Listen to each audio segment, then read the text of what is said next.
Hello, আজকে আমরা তাবাকুশি আরেকটা হোমস্টেতে চলে এসেছি, যেটা হলো ডিভরালি। এটা দেখে না, হোমস্টেটা রংবং নদীর একদম পাড়ে, যেটা এখানের মেন নদী তাবাকুশির। এবং পুরো হোমস্টেটা দেখে নাও কত সুন্দরভাবে সাজানো, এত সুন্দর ডেকোরেট করা এই জায়গায়, মানে ভাবাই যায় না। জাস্ট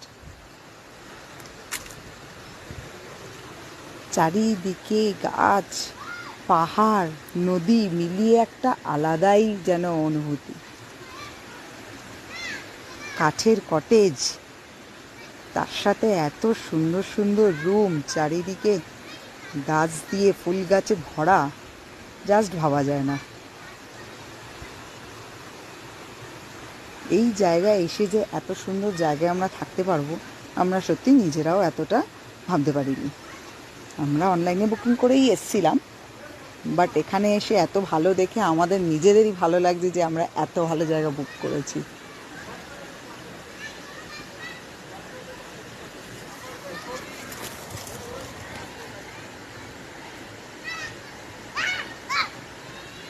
দারুণ জায়গা, তোমরা সবাই দেখছো আশা করি।